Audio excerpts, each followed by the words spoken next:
na yashaka sebona se ede free Ghana mampeni berema oboada John Dramani Mahama kache na Ghana mampeni ede nsem atudwa sei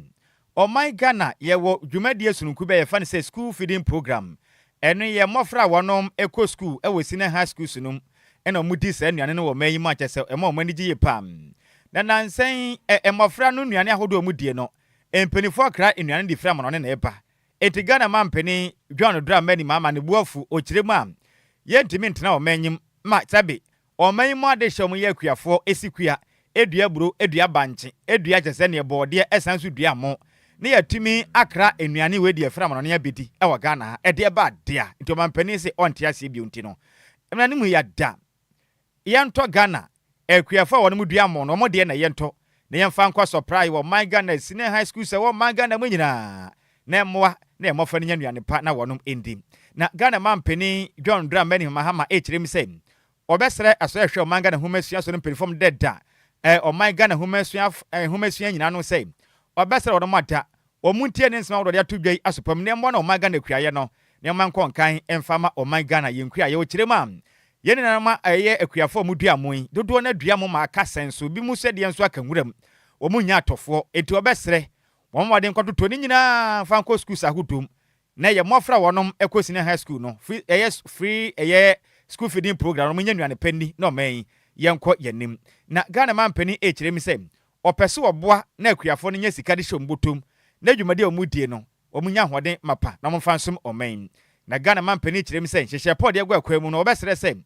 Ghana Buffer Stock Company Limited wonom no munni animu na wonom enko akuafo no na so antototo ne ma ne nyina kama na mo cheche emfa nko my Ghana yensine high schools ahodo no nyina na emofa ne nyanuane pani na mampani chiremu a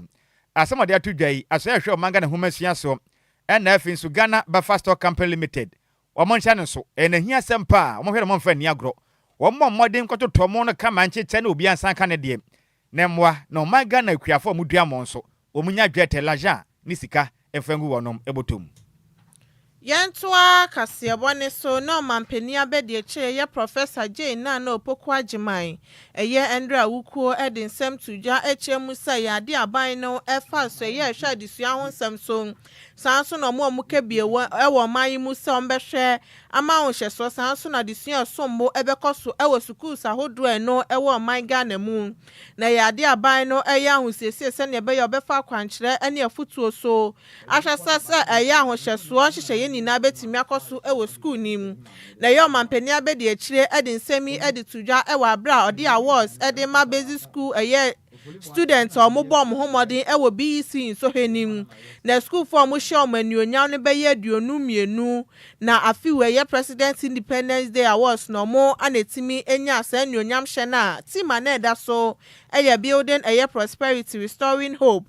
na school for aduonu mienu no emu aduasa mienu eye eco school ewa aban schools ni bi sanso anemu eye dunsia so ko ankrankra school ni bi emu nan eye omo asabi omani ene omaso enhyeda enti asemiye na chese omutimi ehye omanionyam ewo dwumadi no course eye endradan na school for no enya eye laptop sanso na plaques ahodro certificate ani na ye nesto Ghana for anetimi so mase a award no etimi ekoso na ye Professor Agyei na Kwadwo Agyei ekasa na ochemu so hwe team ni krampom de atudwumedie ni so a na wo se etimi buasa ne be ya mofra no ebedi mra so ewo school pon ahodo ni ma eno ewo my Ghana no maresa wo hyeso ebetimi akoso.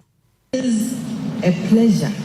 to celebrate the exceptional accomplishments of our young people at today's award ceremony. I bring all of you warm greetings from His Excellency the President, John Dramani Mahama. And I hear the children on their submissions. Please trust that I'll carry them forward, and you know that His Excellency will respect your wishes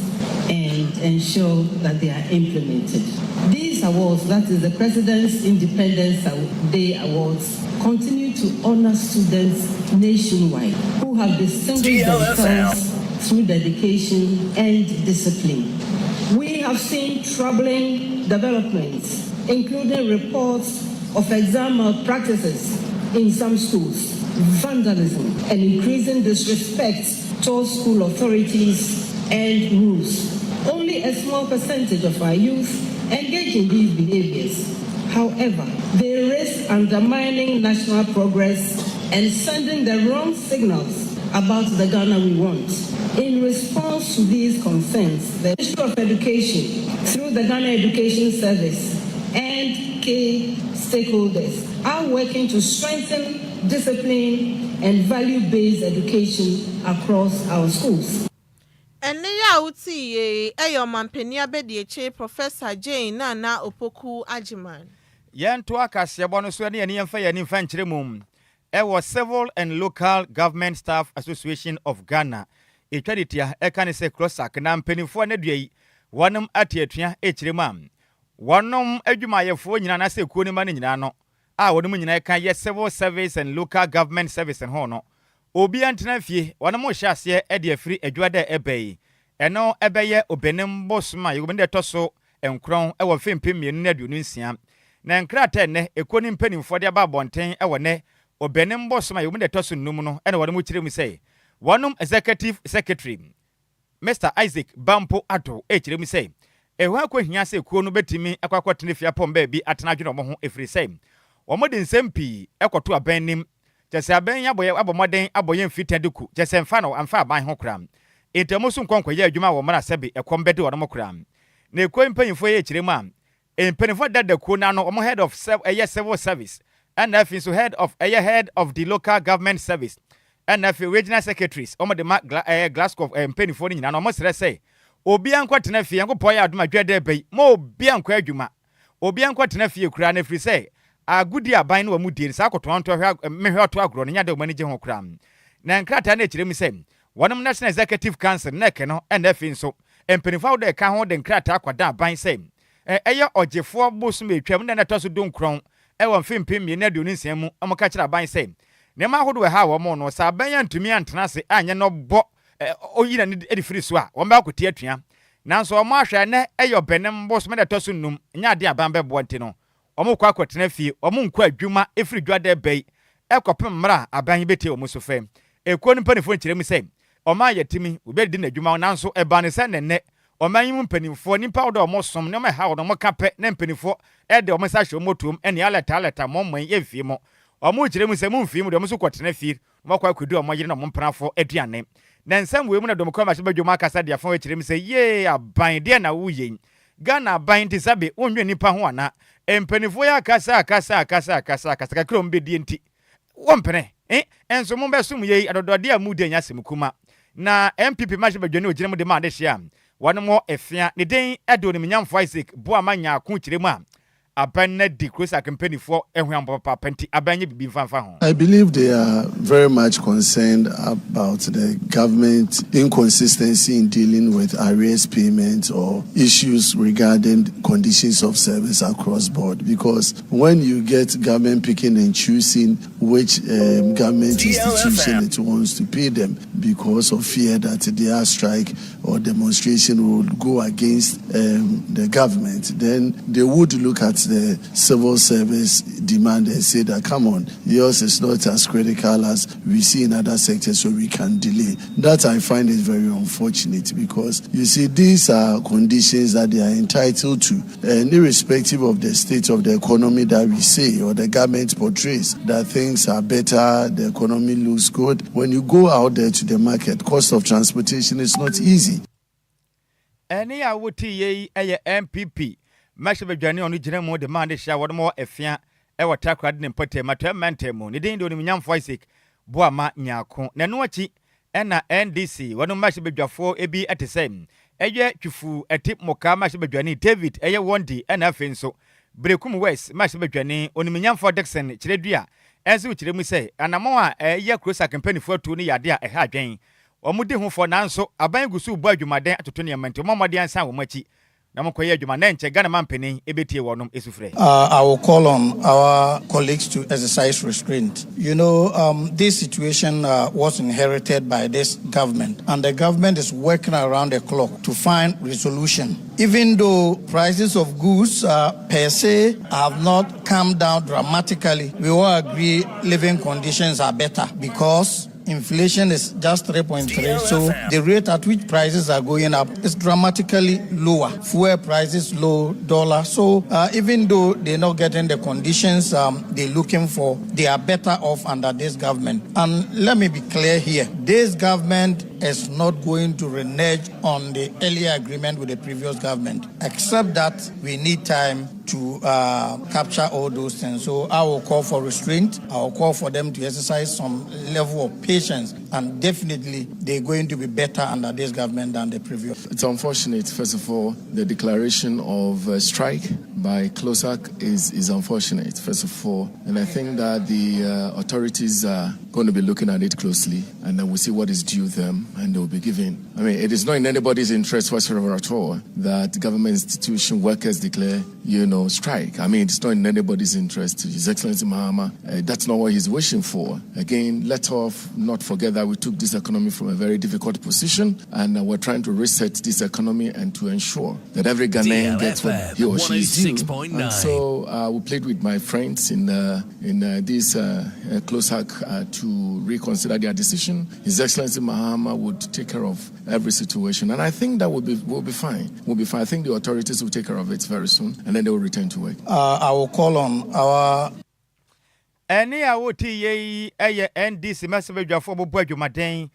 some or my Ghana Bekan is a majority for and the awoti the kind Ayachufu a tip Mokamash Bejane, Onimian for David 1D, and I think so. Brekum West, Master Bejane, Onimian for Dexon.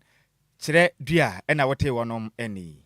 Yentua Kasiabone so na accident victim support unit for Esra Ban say a national compensation fund or modema or more munya kwenshia e wo man Ghana mu no ombetimi e dia ma wom se ne beye betimi aboa wom na ekuo no e chirema eye ka kwenshia no koso ewe ye oman Ghana mu na ya na ye time o musika na sese sika no emba biema no nam so amabusiafo o madofo nya kwanhia no aya na de o how kese na abeto mo so na reho no mu de san sika o mu de behwe mo krampo no bi wo ha na woni sa sika ni bintin kasa a compensation fund we betimi aboan se ne ebeye abusiafo ne so ha oda mo so na eso ebetimi aten na bra ye president edema accident victim support unit ene eye ensamtwa for etwetwe nkomo ana reverend so eye Benedict Grape ekasa na osra ban sanso na mo ka biewom so mo modi ahwe se eye mojohwiegu ahodo no koso ewo ya kwan so no betimi aye bibia no betimi abre na se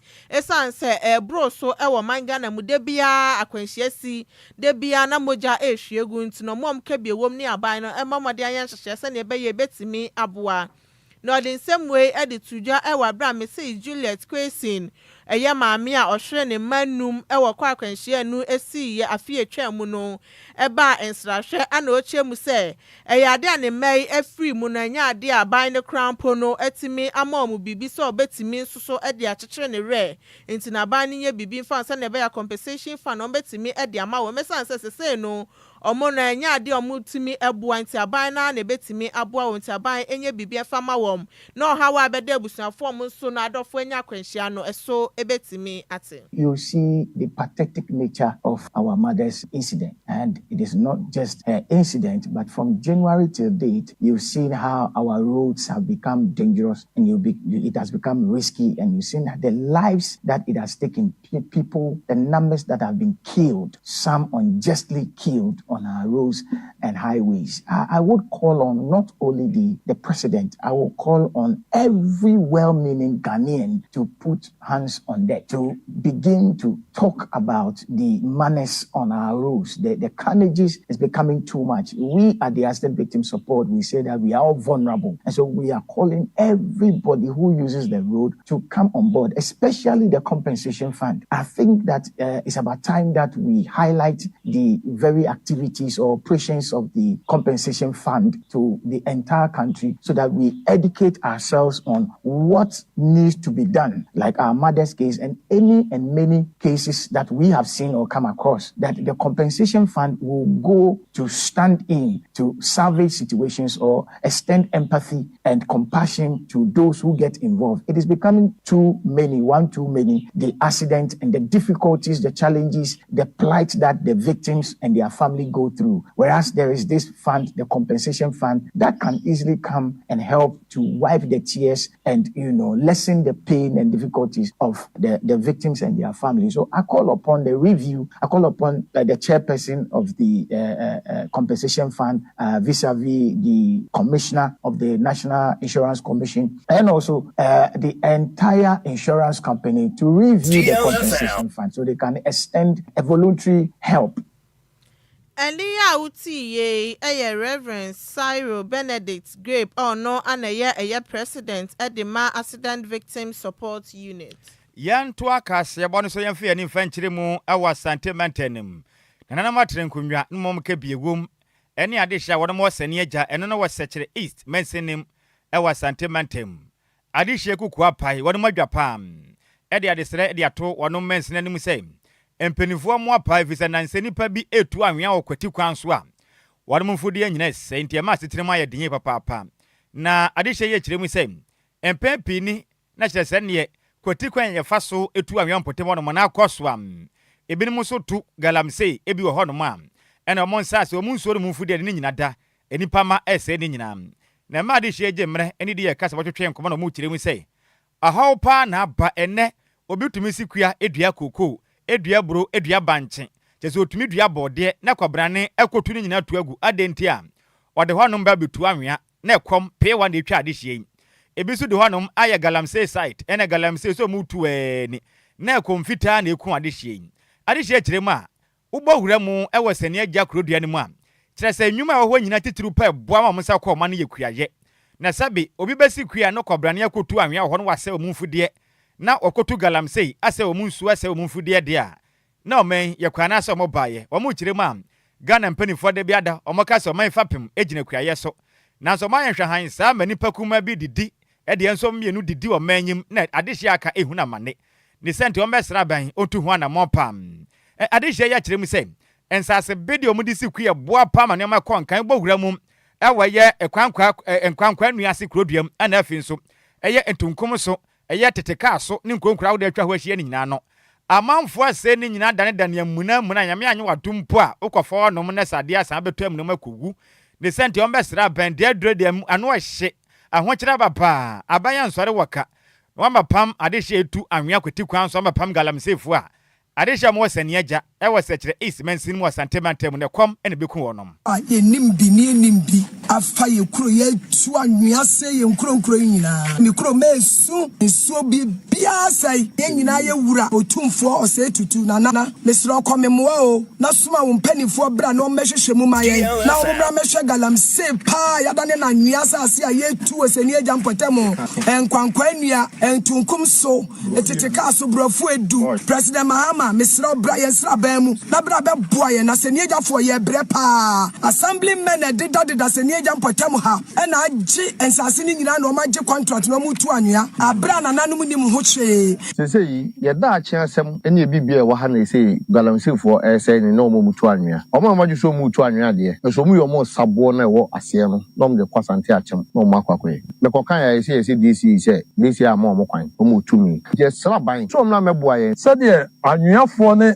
tu yensase sei yensuo no ano odin ya kan ya report wa ye nya hu sibere wokoka na maburu ne ye sole ne ye base ye mo nya dwuma mo se assembly fo na mo ye tumi se ye fama ye dwuma ya kan ye nya okamafo o mo sha ase ya ne titu no achepa o hwe chi he ya obi koku ne wa no o mo tutu nso bi da se ha afunfo mere wa nkokra obi e kwa no na obi asanom esi ne wokohwa nso na sei o ma se nso ne nyina se nso ne nya ba bia mfa ye nya nso kura nom nti e ho kire pa akuafo ne e ho kire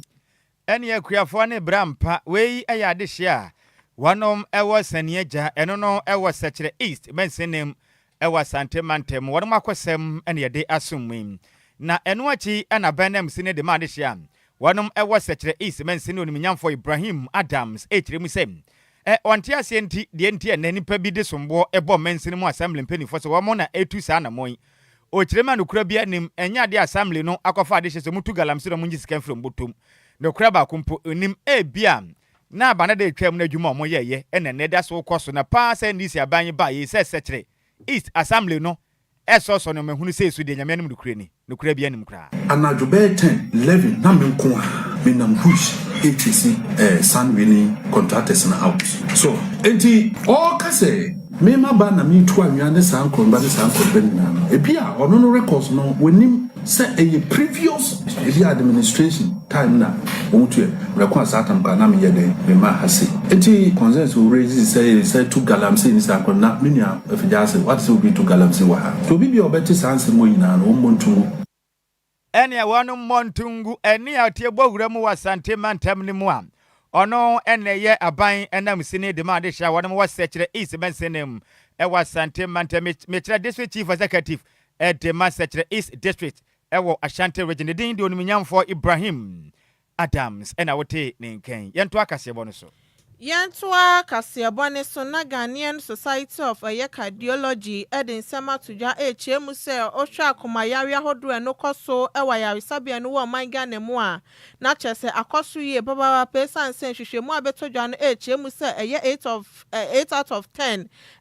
cardiac hospitalization cases ahodo a Kofanochi Teaching Hospital for recording ewo Kumasi na nina efri akomayari ho no chema hypertension crack ho bi anenam so ema akomayari no etimi basan so ana yetu sahodo a woso mutimi de sayare no sanya de omuwo bi doctor ba ko pe na ohwe ayarefo be ye 1 million nina so eka ho bi san so no obi nso enya yare na so obekwa ayare sabia timi akoye check up no sayare se ne ha na nya de mpo a obekwa ayare sabia na otetete ho no ma no ye de ansa no watimi akọ enti hwehwemu no echiemu se ye mpanifo ahodo a omuwu ntempa no ebe ye mfirisha ne be ye aduanan ne aduonum no na chese nini na efa heart attack ne ho ano mutimi edi ewu na General Secretary at the Ghanaian Society of Cardiology Dr. Lumba Tete appear edi tuja HM say oshe hypertension san so aneba high cholesterol level na nini na nam so anema heart attack no etimi eba diabetes ne so no ntimi hweso ye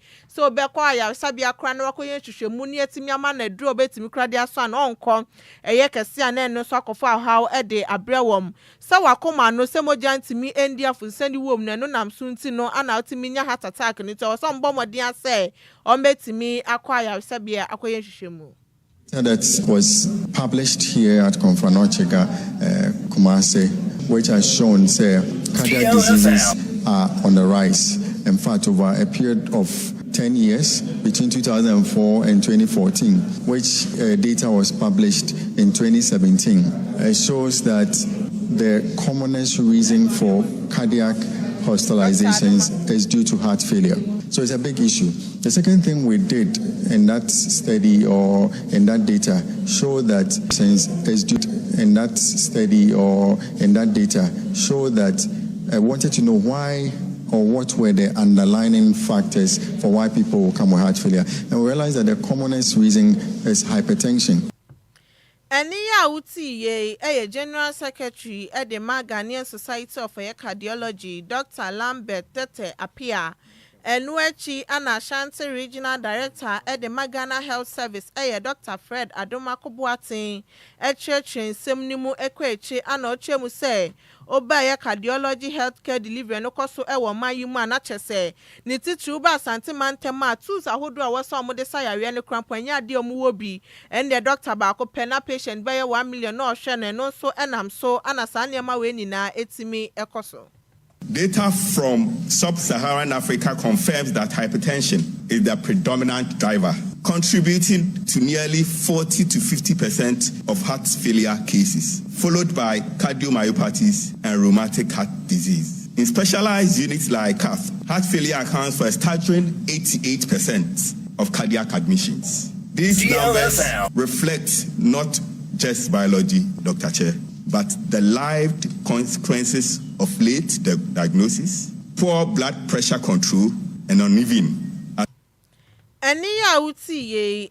Ashanti Regional Director at the Ghana Health Service, Dr. Fred Adoma Kobuatin. na ne krakra mu ana CEO Edema University of Ghana ye Medical Center Dr. Agyei Sammy Tanko ede ensem ede tudwa ewo kwan yo betimi afaso asa niema we no betimi abrenase. Heart failure, there are so many stages of heart failure to the point where you have a heart transplant. But from the beginning that you start having the heart failure, you need to be on certain medications, guideline directed medications, failure of which you will never get the patients to be out of heart failure. That is why we have enough fellows in training, so that these people will be able to understand what is it that the patient requires to get him out of heart. Eniya Utiye, CEO Edema University of Ghana Medical Center, ye Dr. Agyei Sammy Tanko. Yan twa kase wonu se yemwongure mo my Ghana ye mrahye bedwafie. Na kane oswafo no hwe o my Ghana ma ne bo ensem so. Ono kure yanso esan be ye oswafo akane no hwe o my Ghana. Adansi na afi nso nnwuma ese wo manyim. Emprempio no na ye mrahye bedwane edema de hia. Wanem wo ofoase awirebi ne den de onimnyamfo kodwo opon enkroma na odensombo ede abo Ghana mampani John Dramani Mahama na afi nso NDC amanyuko ni sei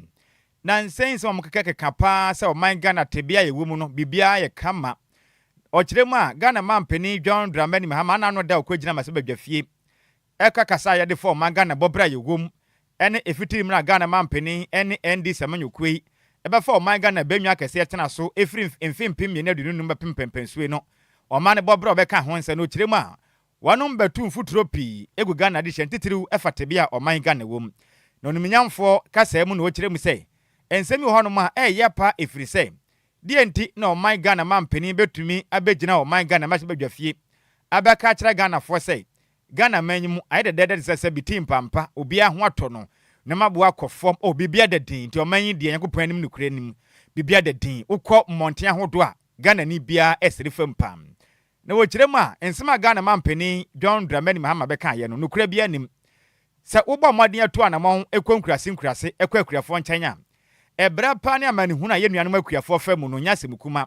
okiremu enne amanfo mmadu adua buru atwaburu ahye senso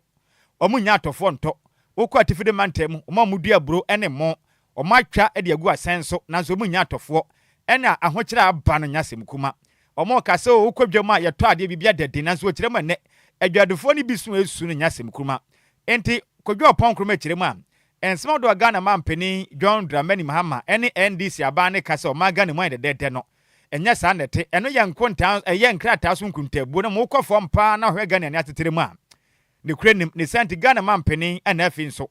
NDC amanyuko no munya so mankasa age o mo ho sekireme na mo kanfo mo ze mpanifo te sabe enkyene ya den kanfo no ho efiri sei so man mu akoyi a Ghana man adehye ne bedi ho adanse ne mom nya ban ene wo ma o mo hwe o manyi so. Speaker, we on this side have just returned from a tour of farming communities, agro-processing sites, and engagements with the middle class of this country. And we regret to inform our colleagues on the other side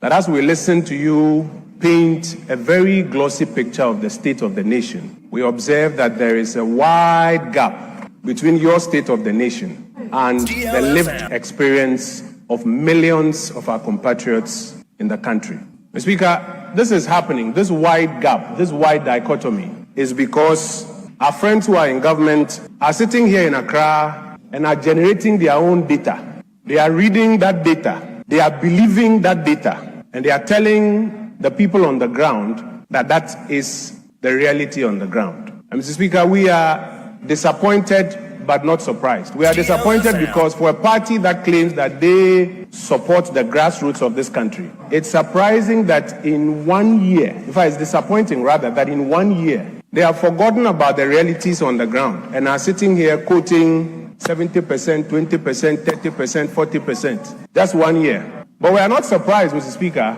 because as we had mentioned in 2024, a lot of the things that they were complaining about, they were just trying to capitalize on the genuine pain of the Ghanaian people. It's not that they had any honest answers to some of those issues. It's because we've heard them arguing in the last few days that the state of the nation is good and the state of the nation has improved. I want to respectfully submit to my colleagues that an improved state of the nation does not lie in the government statistics that you are repeating over and over. Honorable member, an improved state of the nation should be identifiable in the lived experiences of people on the ground.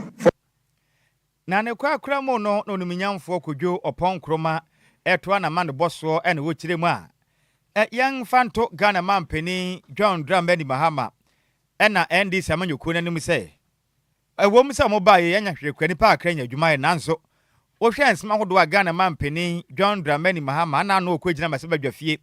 ekasa de the State of the Nations address ho no esa Ghana meburu beyo pepem baako ena anya adwuma ye ene 1 million youth ena wo munyina anya adwuma ye wo manyim o kiremu a Ghana mampeni wona kaka sansemu yi na mo hye Ghana for boss mo de 24-hour economy de ba no ye Ghana for ni da so ba ko pe ebeza na mo gina so a mo tumi didi nkunim awabato num mo ba ye kire din Ghana for nte ho asem bio entiene se wo huru gina sie ne simpie so ba ka kire Ghana for sem emebu no be ye opepe baako 1 million na mafo madwuma enyuma na wen efize ne Ghana mrante wa ne mebu na tifia mo nya dwuma ye no enya sem kuma dodo ne nyina dwane ifiri o manyi kwa mo na yakɔpa adwuma ye enenso amanfo ma so ntokwa asi a kyese obi adwane yi te Ghana mampeni obesere wada ensem anim ne nka bomode na ya adwumaden na 24-hour economy bo ho bɔhye a wo hye ye ho adwuma na Ghana fo mebu no enya adwuma ye. But Mr. Speaker, as I mentioned, we are not surprised because our colleagues have fixated on some things. For example, one of the things they are fixated on is trying to ace the inflation number. And so, as they have mentioned, my colleague tried to quote the number. He said it's 3.8. Let me respectfully remind him that just yesterday, they announced a new figure, 3.3. And we have argued that the method they are using, they can even get to zero very soon. But you see, what the people are measuring out there is cost of living. I've been on this side before defending inflation numbers. I'm telling you, take it from me, that what the people are measuring is cost of living. If what you are doing is heavily sterilizing, about 62 billion Ghana cedis in the year 2025, and you are continuing with it, I'm telling you that inflation can even come down to zero with the method that you are using. But when people go out there and they are looking for an opportunity to even sell their goods,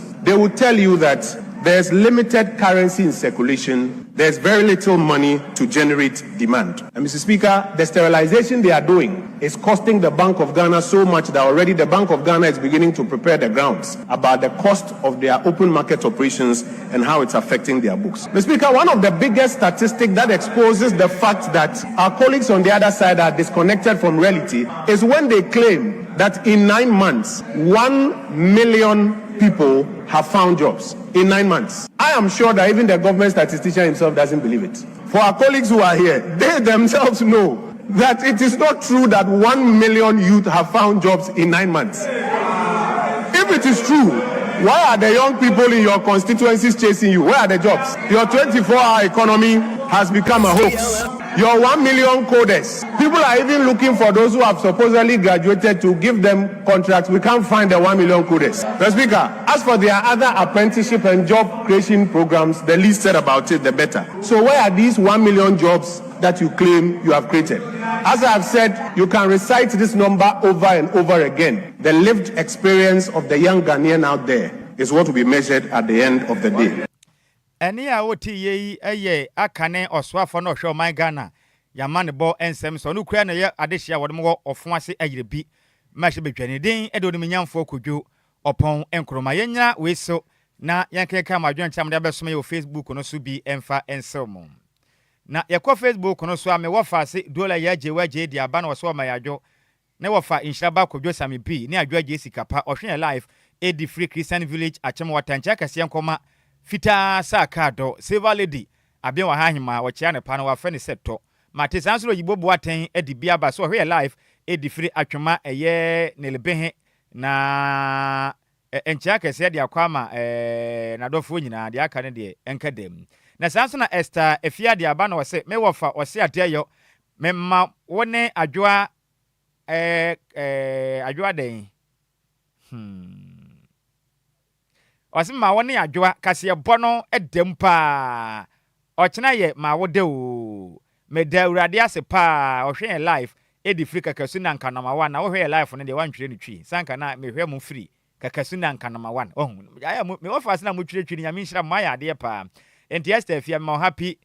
birthday in advance ngopon nhira pa na wa woda no onye ne sere nko sanse na piaga de aba ana wo kirem so ohwe live edi free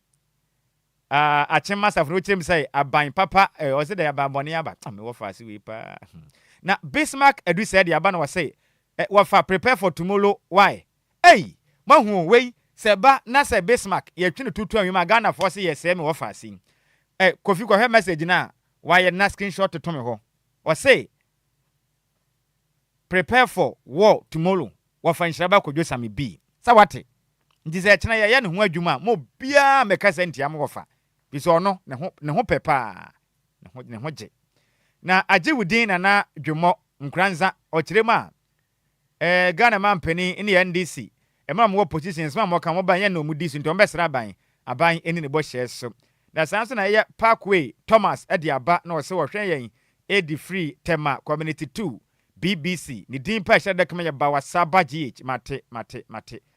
me da se pasa mo so matimi ehwen live edi free eye tema community 2 BBC ya minhyira mo pa na me wa faase bi so wa asem bi ka yentie ne na yenwie ne na ya ho ya ba ya de sofa na me sofa bebrɛw sofa me sofa asem da ho nie ade hye a won mo sekire east mensenim awa sentimentem sane agya ekire mu a omo ya akuafo na nso ne enipa bi adifuro penti wonom etu anwea ese mumfudi anyina ebi nso so tututu galamsey asa omukua ye mumfudi omaburo no omo ogese mommo na mo banche nyina se no kwa enti mpanifram ro mommo na wote se Ghana akuafo na se atena se ma enipa bi etutu omo inu ba ye tugu saa eto sen mo fa se wo se dan amana ya brese daden sofa na men sofa ahomani dem 05340 50199 0593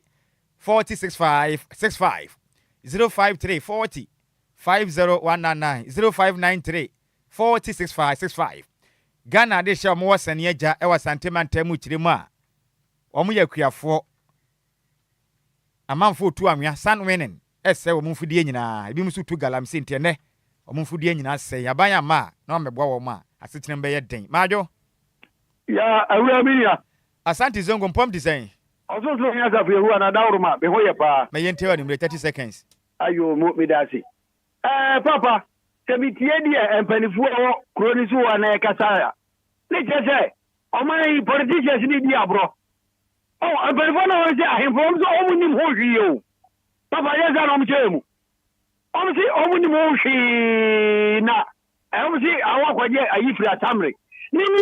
idi ya tra o mai mumma o the politics say o mai no ebeye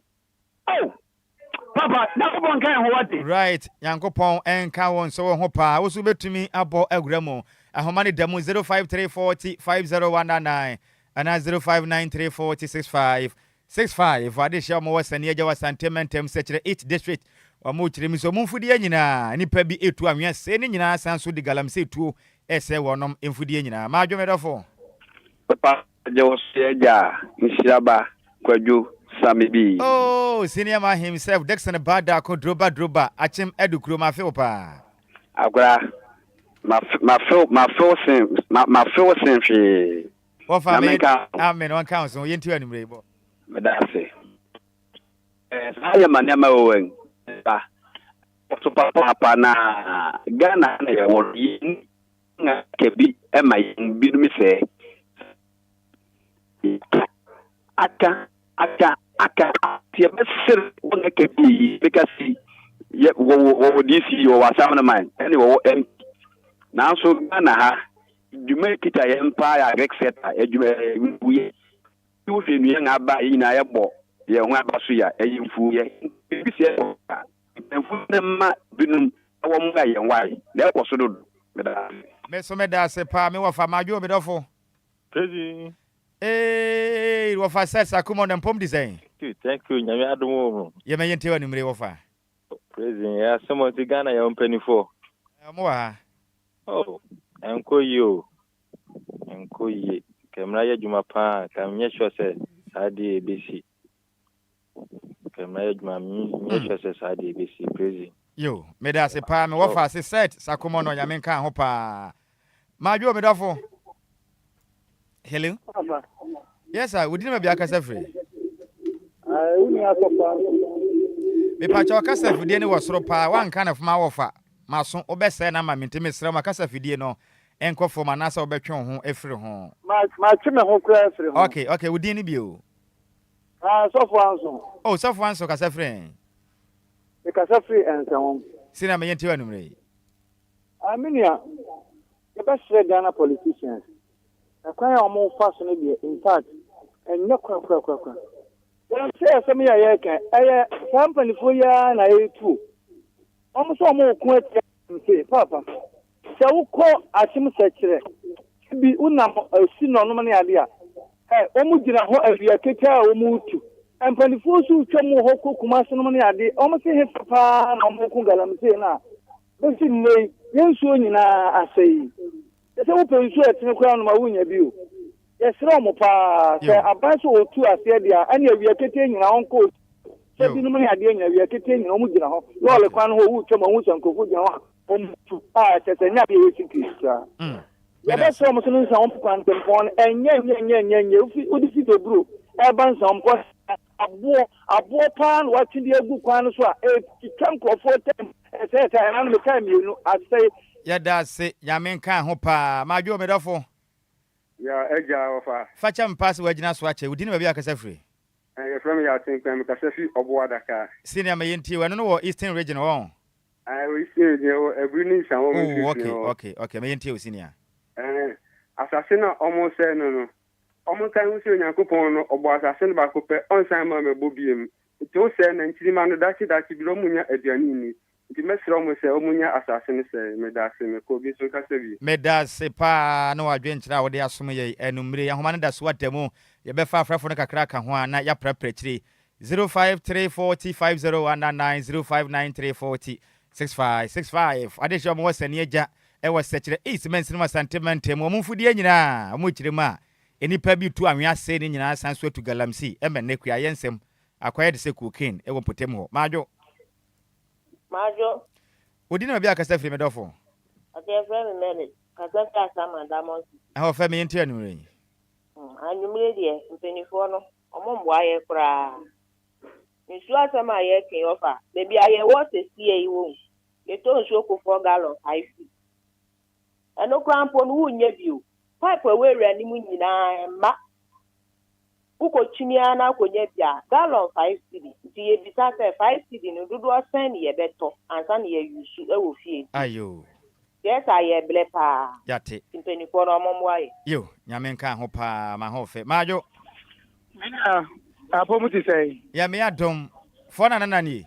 Sammy bi mpacho 49 Abbas wasen me yenti anumre brapeni ya reho sabi aya me twine ho a me nti ase sisi no Ajine bay and abaye trima sebi asase yes say asase na ye wura fi say ntirima wo ho ana enti sebi ye maame mo ye nananom enya asase na omo bia no ma wo so enya no na ifu aduba efu mu no ma omo ye ma ye nya bibia sebi ye maame mo bitimi nya 150 130 ni adi enti say ye wu ya sebi apala 2 years 3 years na wanya stroke and yes galamse yini nsu say ya besre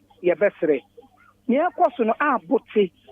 se oba time bewo na ne ba party ni ho because of sebi biaye bia wote any normal bia kwaso wo ho ye besre omo hu nipa mo bokakra omo de omo pesika omo hwe kwan paso no omo mpe omo sika na ye ya sebi ye de ye mpesika ye bedi ohian ni atena se ache no yenso ye ntena se ni yenche yesre wo mo meda se fo na yankopon hira opa majo medofo hello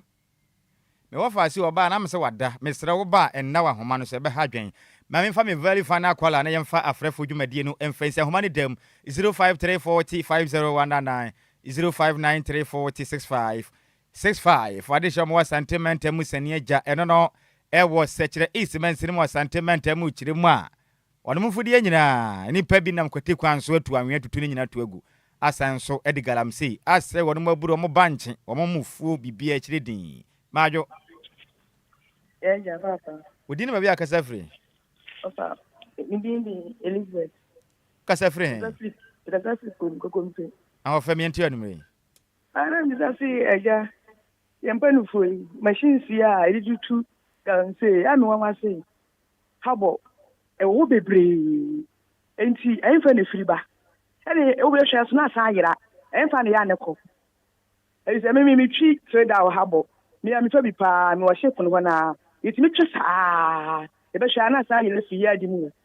It doesn't seem funny as I had the cop. You. And you can follow down no more the cop, no more to a formal. I might say, which you and so into offer. What's me saying about why? Ma te twede ampo Nyankopon enka ye nyina yen we afrefo dwumade ne yem fancy na kase bono ye munukum na me wofa se Jacqueline Asante o se the news is tasty like bird meat e mo de sa no manam na or the 100% essence of the account no no life e di free ashaman ye Christian village ashaman Christian village or na madam na adwuma ye fo nyina wanom 8 ye numere kase bono e mo de sa no manam me wofa se Jacqueline Asante Ashaman eno de eba me ofa se mi chia opa mi me ye sure se bibia editing ka se boni ye disi na nsa na no nka baba ko bi wo ha na mentin firi honom na ehu hia pa Kofi Buame na ansa na ebebu ka se bonu ko mu no me wofa se ba ko no ye ya mani boni a oto nkra efiri Asante mantemu ema di ye kase bo me wofa se Samuel Ofoli Boaten ina na nimpon eda fom nti ye abafia ezase etumi bo na ko prepare chire ma no na me wofa se Samuel Ofoli Boaten ne ma me ode fom no the den ade asafo maame Hega Opoku adodo asanam na ne se maame esi onyamfinhia no aduokron 90 years na Nyankopɔ ya adoma ekina efiada ebeye obenimbo soma yo ne toso ensia won fempem yinu ne aduonu ensem mekire 6 March 2026 na yie no na siripe ebekoso ewo manso empotuam na yie no ebetodwa wo mbesiri na yie no ehope na no wa mansia west mensinim ewo Asante mantemu na mu wi a na kwankwaja som so betodwa ewo manso empotuam kurobia na mu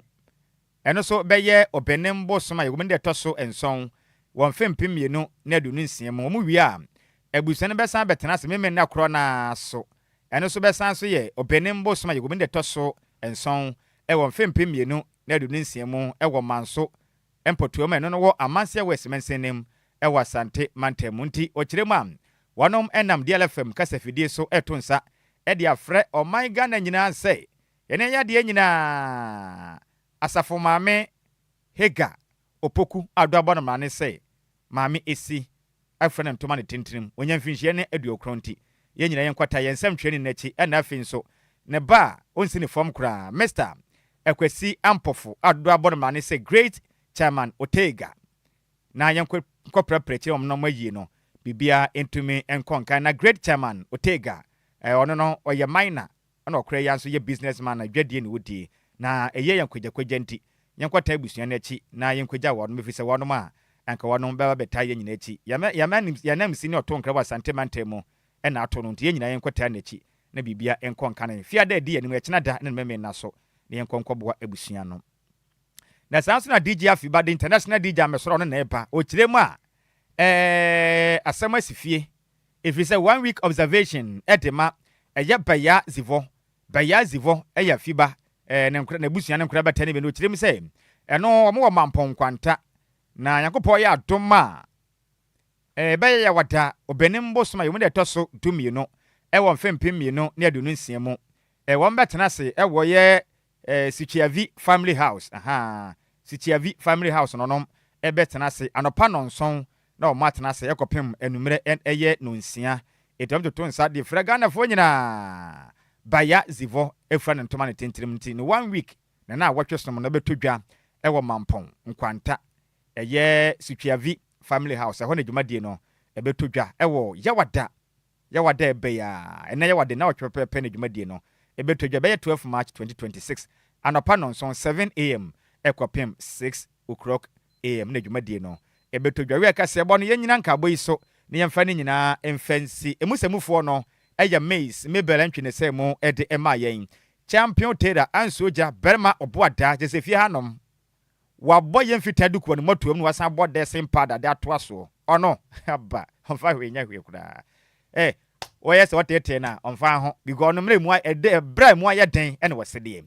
odi apm go Facebook and efin so yiti makasebo no wonya bi ehwe DJ Zikibi Mr. Samuel Akwa ene celebration upon celebration enya simkuma sika meboa yentimi nka ho asem celebration upon den celebrations eni je pa ofia enya gro o chinchim kasa firi from hade som ya numere akenkanfo a ye besi nkunya be som ne dia meje so ye wo for se ade ye the one at Nhyiraba Kwadwo Sammy B me ne me wo fa se ba Adjoa Agyei Sikapa yes also hwan na eba DJ Afiba the international DJ wana be tena se ai from Samle copy mu nondu say 10 be bo no radio ne ye ne dia ye dia fide na che no mfa ne bo nondu a Zikibi so be tena se na odonwum na ye den agum ye papa anyom no back to back dear for life enya simkuma kura na sika nwomba na so pa nti ye moma we to krom se o china holiday nti ba mi kamiwie ye frade ba ko se china krom pap se wo kai se ye beko krom pap se china obe de rough se china ye fofida ye beko enumre no asa no awia ne anapa ne de e be jan kwala no kwan mako se ye be ja ye mofra no kwan DJ Zikibi any DJ Hitman and F Bismarck man busy ye be ja omokwan di kan akwa toto ne yama na ye mpenifo no atena ase mini Taylor any DJ Afiba DJ Omarion any mpenifo aka no beta akiri ene ye ne ye managers so wani tua ho fedua the three me say chira homa tuntum so owu na ni abateje teja me wafa se ba Miss Mabel Antwi obeba later part na Bismarck owusu shenkani papa driver papa we enye hitman driving ni bia enye hitman driving ni bi kura Bismarck dey na international we enye omudie ni bia e dey no se kutu se bam enye se bukumo hwe driver dey papa na Ghana for the asemi aba say ombesra da se mpeni force na say omoma ebinum tu anwea say yensa ase no mo say yensuo ne enya nnuane ni a yenka asem we nkire wo ye be dua me de masama no omo se yenka nkire wo no me se omo antie na so omo ye worofo a omo de begie omo akopɔ omo to ase e wo fom na mo fa ase we su so wasem ka kire Ghana man yen so amana ya brese ade omaya ya brese ade esa de munyani amana ya brese ade omaya ya brese ade esa de munyani Afiba say dey enkomo ho anybody tell the brass na yemfa radio ni mo na yenko prepare chire Afiba wo dem na o se de na asie me my way the man kasa me wo fa se ba ko di ni birthday oh sir yeah okay enti o pese wa wo ye ne special man no pese mumu bia be the way am wo fa no anwa wo ho ana the way am wo fa se ni gina mu me pese ebe akoye say man busy ba be chiechia na ne ho akoba asem enti no mia meye kofi enti fa mo fa se yo fa mo fa se no to so na agya me wish no wa wo hwese na mo fa se ne ho twa utum ze ne ho twa yiro ofra busuani mu ana say wo fa se ne de eguma hodo ofra busuani mia mo fa se yenchen wawade o de bi na wo fa ne mi hu nkomo David enya ni saa o David me pese o se wanya dey only Bismarck nka na wo fa se na Bismarck on kan kire ni se wi ase man nyina on na be so sanga Bismarck on na man so Bismarck man busy na kan pese me de man no o wish no by due to one or two things be into no ba wish be wie na we so dey heavy na ni akọ ko fifa no to aha what I say me am wo fa se hwehwe puno se de tie won se na ne ho ye fe na ne ho twa na wow na but yankopon abode in fact eguma hudo no ye fetu na me abode ne guma hudo but your best rema me odobro ne say best no Bismarck o man di bia ofia ma man position o man hwe minister for women's affairs e bebo apa o se ko no na nka me hwe anim so ba be ye birthday no o ba ne ho fa ye friend say Abnesika Leticia Abnesika abna den sika ye Leticia Abnesika o te henfa o Laboni ye Laboni oh summer location oh na Laboni ne se won what ente so waka what you say and o suspect foul play bi wa ho Bismarck na ya na me